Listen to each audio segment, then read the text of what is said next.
नमस्कार दोस्तों आप सभी का फिर से एक नए वीडियो में स्वागत है। और दोस्तों आप देख सकते हैं कि मेरे हाथ में एक सिरिंज है। तो दोस्तों पहले क्या था कि एक ही सिरिंज से, एक ही नीडल से पूरे गांव भर के लोगों को इंजेक्शन दिया जाता था।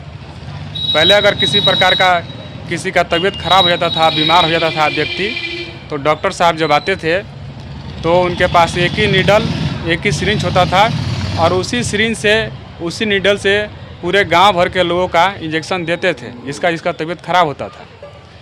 तो दोस्तों सबसे पहले डॉक्टर साहब जब आते थे तो एक गिलास पानी गर्म करके मंगाते थे। तो एक गिलास पानी गर्म करके लोग लाते थे, फिर उसमें इस नीडल को वॉश करते थे 1-2 बार। उसके बाद से फिर इंजेक्शन देते थे और इंजेक्शन देने के बाद फिर इसको 1-2 बार वॉश करते थे और फिर इसको रख लेते थे।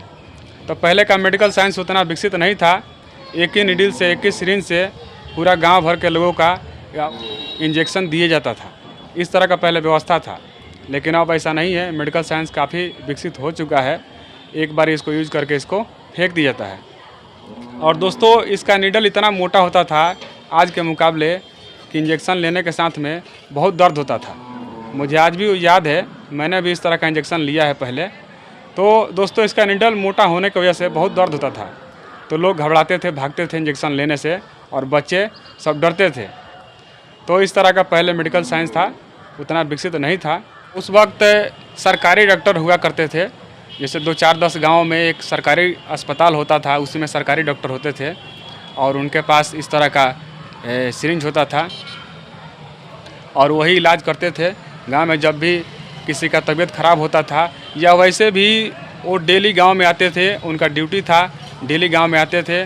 गांव में जहां पर उनका अड्डा था बैठने का, वहां पर बैठते थे, बाकी दिन में अपने अस्पताल पर रहते थे। तो जिनको भी दिखाना होता था तो लोग सरकारी डॉक्टर के पास जाते थे। प्राइवेट डॉक्टर भी होते थे लेकिन बहुत कम। ज़्यादातर लोगों का विश्वास सरकारी डॉक्टर पर होता था और सरकारी डॉक्टर उस टाइम होते थे। और ऐसा भी होता था कि वो गांव में घूमने भी आते थे। उनका समय होता था कि इस गांव में इस समय जाना है, तो वो आते भी थे। तो इस तरह से लोग अपना इलाज कराते थे। प्राइवेट डॉक्टर भी होते थे लेकिन ज़्यादातर लोगों का भरोसा सरकारी डॉक्टर पर होता था, क्योंकि वो पढ़े लिखे होते थे और उनका इलाज सही होता था। तो इस तरह से पहले का ग्रामीण व्यवस्था था और लोगों का उपचार इस तरह से होता था। तो मैंने वो सब चीज़ देखा है, मुझे आज भी वो सब चीज़ याद है। खास करके ये सिरिंज और नीडल याद है, क्योंकि एक ही नीडल से, एक ही सिरिंज से सभी लोगों को इंजेक्शन दिया जाता था। तो ये चीज़ मुझे आज भी याद है। तो मैंने सोचा कि एक वीडियो बना करके आप लोगों को बताया जाए। तो दोस्तों आप लोग को वीडियो कैसा लगा? अगर अच्छा लगा तो इसको थोड़ा सा लाइक और शेयर कीजिए। मिलते रहेंगे इस तरह से नए वीडियो में। तब तक के लिए जय हिंद, जय भारत।